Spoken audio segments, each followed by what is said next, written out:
Welcome everybody to the 4th Economic and Industry Development Committee.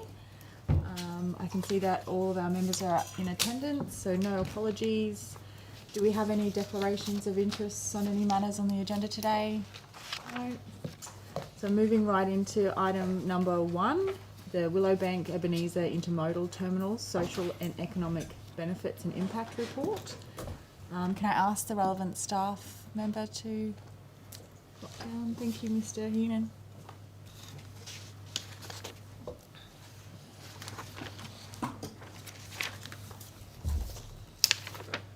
Morning. So I'm Dan Heenan. I'm the Coordinator Major Projects and Advocacy in the Office of Economic Development.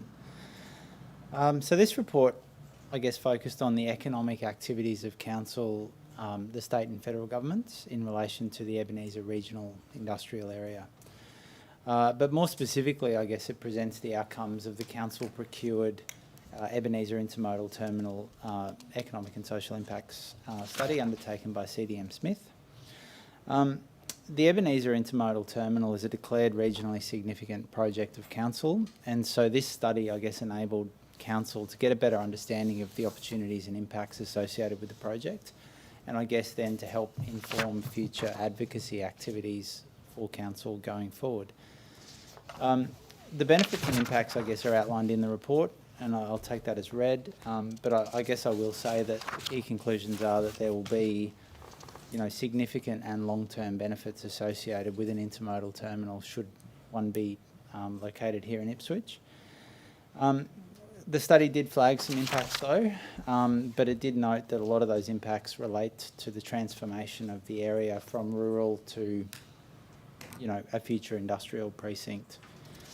And I guess just finally, the report acknowledges, and I'll acknowledge as well, that there are so many issues associated with a 6,000 hectare greenfield industrial estate or future industrial area. So what we've done today is focus on those, I guess, leading issues that relate to the economics setting, I guess. But we've proposed this potentially a series of workshops to work with Council to brief Mayor and Council on the range of issues that are likely to be coming in the future. And I guess we've flagged that next steps will involve the development of an advocacy plan, further engagement with the state and federal government, and I guess subject to the outcome of today's discussion, we'll establish a working group for this area. And I note, Mr. Heenan, that there is $10 million that has been allocated to business cases for inland rail intermodal terminals from the federal government. Can you advise when this business case would commence for the Ebenezer Intermodal? Yeah, sure. So from discussions I've had recently with TMR, I'm expecting procurement of that to commence in the next 1 to 2 weeks, which I think is potentially quite exciting. Excuse me. We also know that there are senior representatives coming up from Canberra to come and attend a site visit with Council officers in early December, which is also a pretty good indication that this project is about to commence formally. And so we're meeting two officers from Canberra the first week of December. So we're expecting the business case to take about 12 to 18 months. And then from there, an investment decision, I guess, will be made by the government around the most appropriate location for that intermodal here in Queensland. And then some of the impact points from the report would be apparent anyway because of where the inland rail project is going as well? Yeah, correct. So the intermodal will obviously need to adjoin where the inland rail will go, but also EDQ's industrial estate that's referenced in this report as well is the likely location for the intermodal terminal. So what you're going to see is development works commencing, which will essentially transform that area into an industrial estate, the first part of that, and then from there, the impacts that are talked about in this report are from, greater truck movements in the area, impacts relating to the land uses that are occurring on the property themselves, and a range of other things like that. So, yeah, so it's fair to argue, and the report says this specifically, that, you know, the impacts are coming, I think, potentially regardless. Yeah, Yeah. that's how I read it as well. The question, I think, will be for council to be informed about those ahead of time and to get ahead of what those impacts are so that we can mitigate them as best we can. Okay. Did anyone else have any questions for Mr. Heaton? Yes, ma'am? I know, Mr. Hen, there's the Ebenezer Regional Industrial Area, which is a large, there's 6,000 hectares, and obviously there's mines being remediated and all sorts of stuff there. Yeah. But we're talking today about the just the intermodal part, and all that land is currently owned by the state government, Economic Development Queensland. So EDQ owns 550 hectares within the 6,000 hectare Yes. area. So, but where the intermodal's suggested to be located will be within EDQ's land, yep. Yep. One of the biggest issues, I was just at the Willowbank Area Residents Group again on Monday, is the Cunningham Highway upgrade, which is a state and federal government responsibility. Would that be, I'd like for that to be on the agenda when you're meeting with people in early December? Yeah, I think absolutely it will be.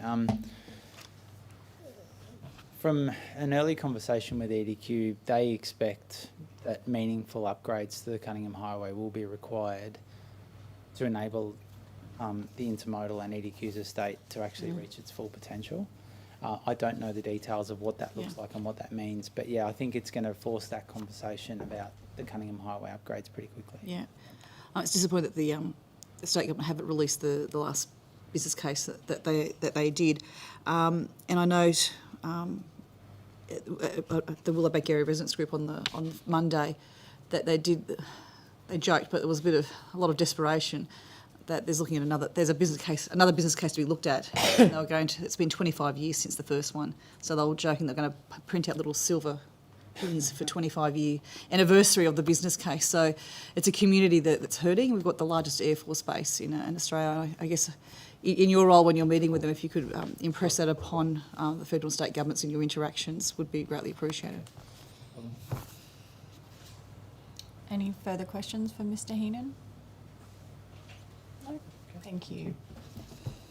Now, I'd like to move the recommendations in a block. Can I get a mover? I'll move A, B and C. Thank you, Councillor Johnny.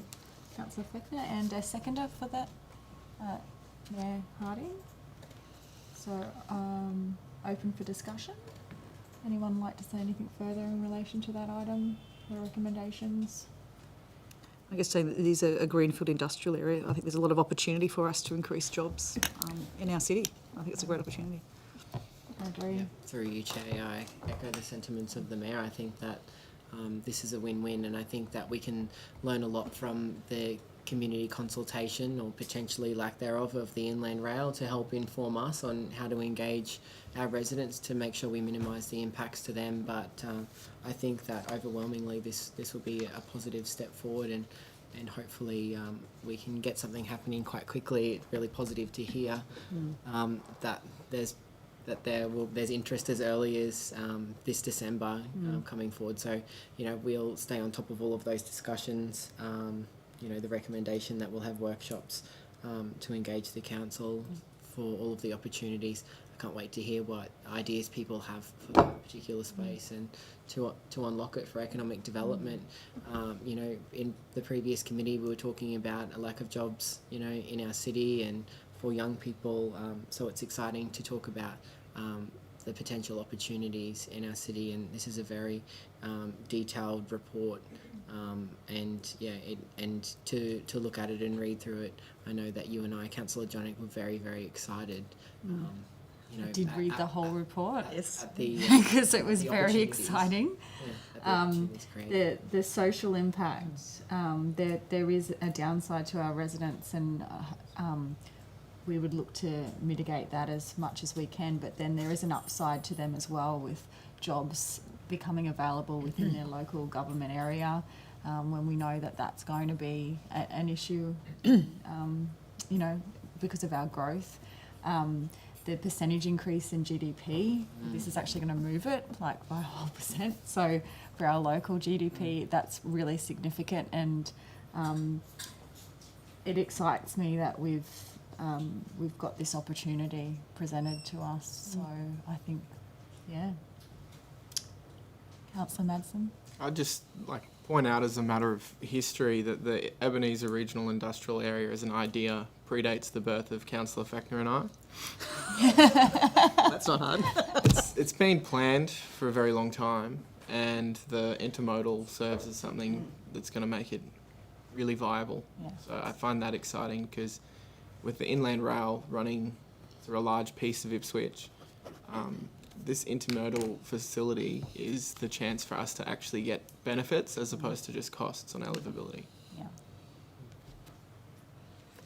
Chair, I've been attending the Willowbank Area Residents Group meeting since 2012, and I know on Monday night Councillor Madsen was there, and so with Councillor Ireland and Councillor Cornswood and Councillor Milligan, and it has people from Ebenezer as well, not just Willowbank there. They know that there's industrial areas around there. Their number one concern is waste. That's their number one concern when we're just talking with the communities there is... And the Cunningham Highway. Well, Cunningham Highway, yes, but I mean, with how the area there's being used, are we going to be getting a whole lot of waste from interstate or other areas there? That's their number one concern. They want to see that those mine sites are remediated. But yes, the Cunningham Highway is the next big thing, yeah. I think if you wrap Cunningham Highway improvements into this project, there'd be a lot more public tolerance, convenience or whatever. So no further discussion. I'll move it to a vote. All those in favour? And it's unanimous. So moving on to item number 2 on the agenda, the pilot facade improvement program.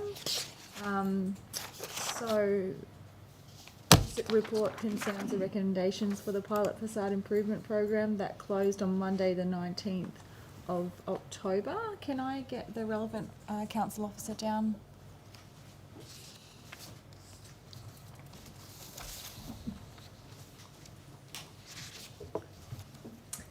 Erin Marchant, Project Manager for Ipswich Central and part of the Office of Economic Development. This is a report regarding the recommendations for the pilot facade program. The program was launched in July of this year and was very successful. I'm pleased to say that we are oversubscribed for the program. We've had 12 solid applications and they are all very worthy recipients. The assessment panel consisted of 3 of us. We actually went through and had to rank each of them, and we have been able to fund 8 of the 12 applications with the allocated funding available. Wonderful. So can you speak on behalf of the panel, Ms Marchant, in relation to the expected quality and impact improvements? Was the panel impressed by their submissions? Look, there was a really wide range of submissions. Anything from painting, which works really well with the heritage buildings and the upkeep of those, through to accessibility, so allowing disability access into some spaces which would primarily not have had any before. The work, we have found that most of the applications are going to be using local contractors, which is really good for the economics for the building and painting and construction. So that would be really beneficial. Also, I think the collaboration with the community. So we've had a lot of business owners who have got together and said, well, I'm going to paint my building and you're going to paint your building, let's do it together. So that's been actually really nice. So I think the impact of 12 in such a condensed area, of 8 in the condensed area would be quite considerable. If there was 12, that would be even more beneficial. Yeah, and so the 4 that didn't make it, was that because of the budget that we've allocated for it? That's we kind of under budgeted for it because it was just a pilot program. Exactly right. And their submissions are still high quality. Still high quality, still would be very impactful, yes. Wonderful. Questions for Ms Marchant? Ms Marchant, is there funding available in the team area there for the extra $36,000? Or there's not? Subject to council resolution. No, I'm just asking if there was room internally within the budget, or that's... Yes, there would be funding available. Any other questions for Ms Marchant? Thank you very much. Chair, may I ask a question of Mr Poll? Yes, Mr. Cole, please make your way to the lectern.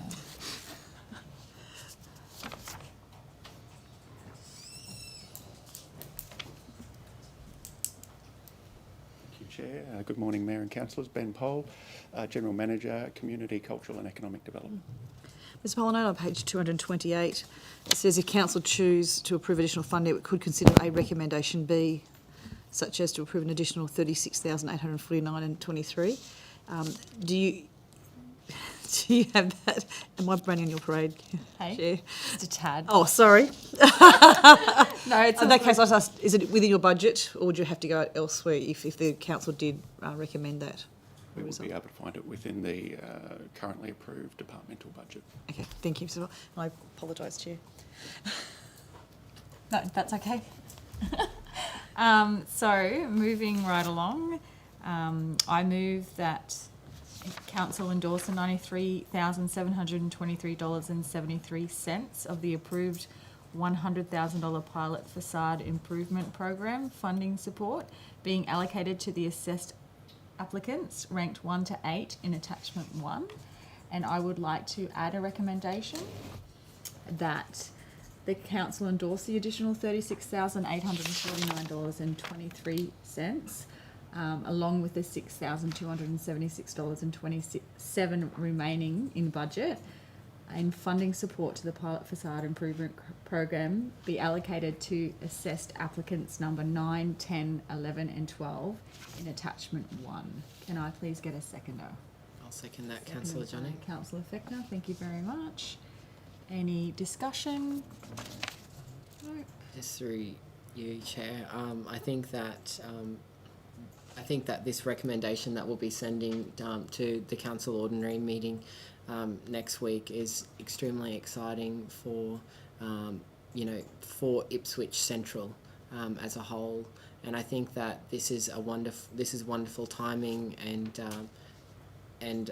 the Nicholas Street precinct will benefit from this as well. There's so much happening there over the next few months, and I think that adding to the visual amenity of our beautiful inner city is very much welcomed, and to be able to extend the funding to all of the applicants, I think that it means a lot. So I think that we would just probably ask council officers to send our thanks to the business owners that have decided to jump on board, because it's their own money that's being matched in this as well. So they're making a financial investment in our city. They don't just have their hand out for this either. So I think that they should be congratulated for taking that step to improve their business, and therefore the entire Ipswich city community as well. I think that it can't be understated how small things can turn out to be very meaningful to the entire community.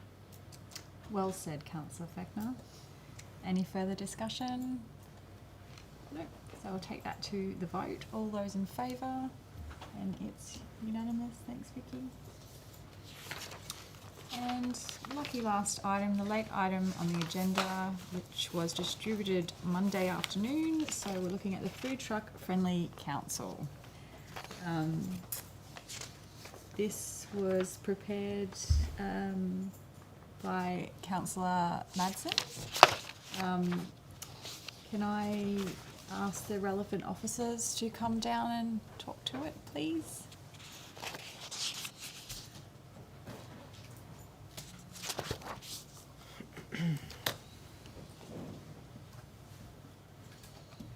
Chair, Councillors and Mayor, thank you very much. Breeden Coordinator, Local Business and Investment. The purpose of this particular report, as you said before, was in response to Councillor Madsen's motion that Council commit to becoming a food truck friendly council. And over the last 6 to 8 weeks, we've been working with the Engineering, Health and Environment branch within Council and Tourism and other departments as well. There's some great collaboration to try and work this solution through. What we're trying to achieve is to try and cut back on the red tape that a small business would experience when they lodge an application. We're also trying to activate opportunities for sites across the city that can be utilised. Again, cutting back on red tape to try and stimulate this particular section of the economy. So we're trying to open up a few different items as far as this thing is concerned. We're also doing it under the remit of small business friendly councils, which we activated on the 1st of October. So this is the first cab off the rank effectively for this particular program. The findings so far is that not all inquiries, as you can see from the report, which I take as read, that don't turn out to be food truck licences. So what we're trying to do as part of this particular program, we're going to try and answer that particular question to have more of those opportunities to turn into businesses. And one of the early things that we've addressed so far is that we can actually do some business programming, because a lot of those inquiries that come through are brand new business owners. So we implore them to jump on board and do more in their city. So we're asking, so we're going to run some programs for brand new business owners specialising to food trucks. We're trying to be working through what that would be. Again, subject to your endorsement, of course. The other thing we're trying to do is the locations as well, which is probably one of the easiest and biggest things that we can do. At the moment, a food truck could go apply 10 times a year for the same location. So what we would like to do is identify sites across the city, and they're already pre-approved. So that will cut back on officers' time and free up a lot of time for them to do other areas as well. In other projects and other places across the country, time savings have been 30 to 50% alone is some of the things that they've managed to institute, which again we'll look at for us here in this council. Wonderful. Thank you, Mr. Breeden. Did anyone have any questions? No. Thank you. Oh, sorry. Okay, Mr. Breeden. Just looking at the risks here, I can see that there's three main risks that were outlined in the report. So one is competition to establish bricks and mortar businesses. I was wondering how you're going to look at mitigating. I know you're going to assess them, but do you have an idea how you're going to mitigate those risks? Correct. We're also taking it as an opportunity for those existing businesses that they might actually want to expand their business proposition and look at food trucks as well. Our council officers at the moment have a range of different considerations when they assess food licensing, and they already have a boundary. It's either 500 metres or a kilometre is basically considered. And also talking to our parks department the other day, there's also the canteens and those sort of things considered in the sports ground, which is one of their sole sources of income. So we're acutely aware of the benefit and also the pitfalls as well. So we'll address all of those. And I guess the other two risks as well was the food and personal safety of operators and public, particularly in drive-up locations. Absolutely. If we're going to identify certain locations across the city for this particular area, part of this program that we'll look at is making sure that everything's safe, road-wise and whatnot like that as well. There's another complexity if it's next to on a state-based road. That's a different level of requirements as well. So we can have these prime locations set up across the city. They would have already been considered and made sure that they are safe to the public, which is already part of the considerations when council officers do these things. Thank you, Mr. Breeden. Thank you, Chair. No further questions for Mr. Breeden? No. Thank you. So I would like to move both recommendation A and B in block. May I get a seconder? Councillor Beckner. Do we need to alter recommendation A, Chair? Yeah, it does need to change slightly. It's an open recommendation. Recommendation 1. It says council determine if. So Councillor. you could just get rid of if you wanted to.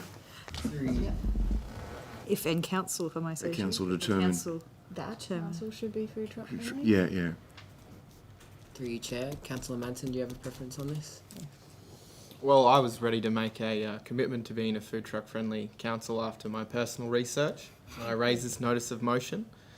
Having read through what other councils have done, I think risks can be managed. I'm more than happy with how that recommendation now reads, and I'm quite confident the rest of the council will now join me in committing to back our local businesses and open up opportunities for them. So I'm comfortable with that as well. You're comfortable, Councillor Fechner? Yes. Yeah. So open for discussion. Mayor?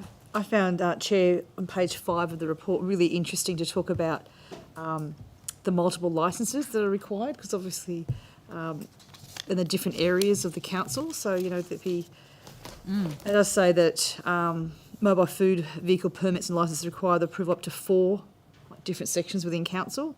and it takes on average 4 weeks to gain a food licence, then additional time to obtain the required situational licence or permits. So I think it's a great initiative to streamline and make things easier.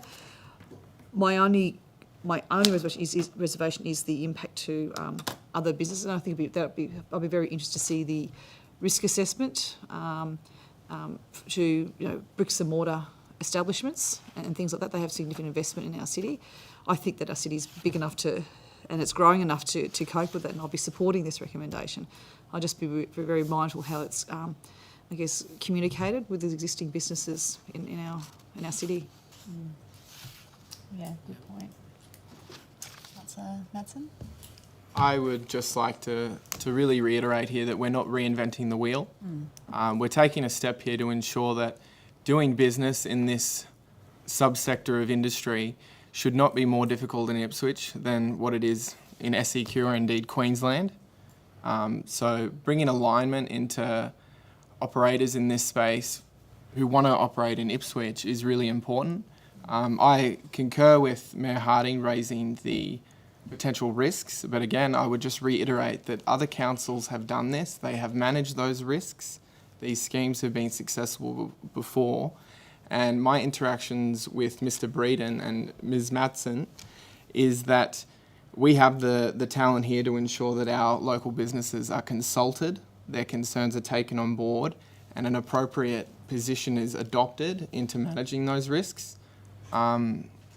We've got a wonderful council here and a lot of wonderful council officers, and I have absolutely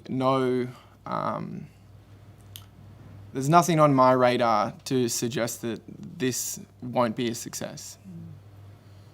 I just would like to make a point that it is easier for small businesses in the hospitality industry to maybe just pilot what they would like to get out of actually opening a bricks and mortar restaurant, so they could, this is an easy entry point for people to then, rent a shop in our city and open a cafe or a restaurant as well. So I think that it definitely needs to be facilitated, and commend you for bringing it to us, Councillor Madsen.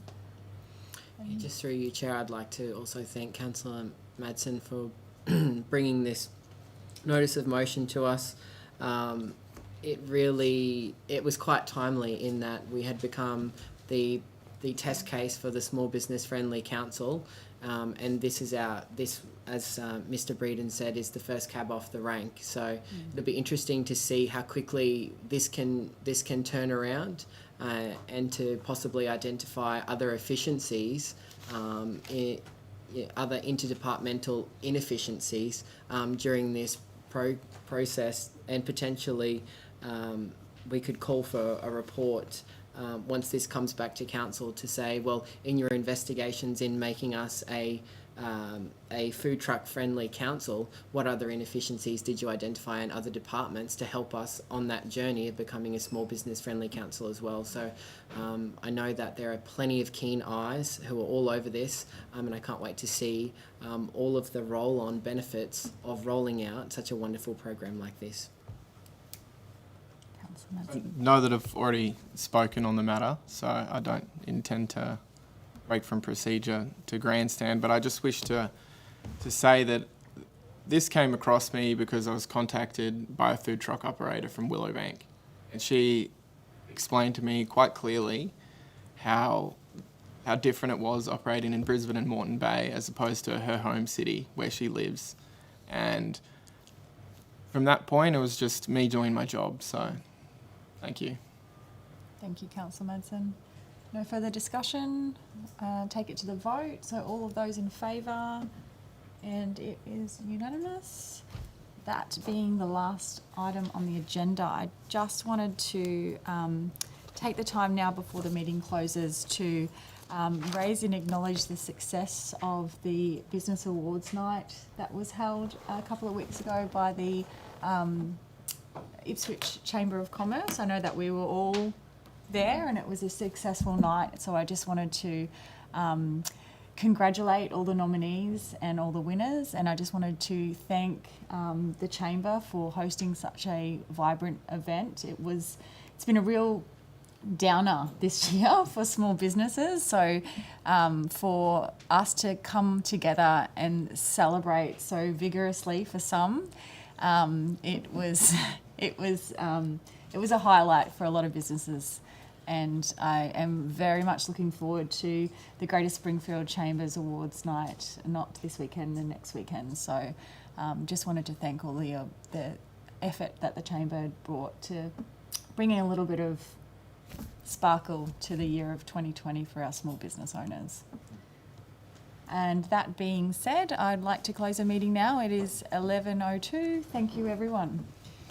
We'll come back at 11:15. Nicely executed.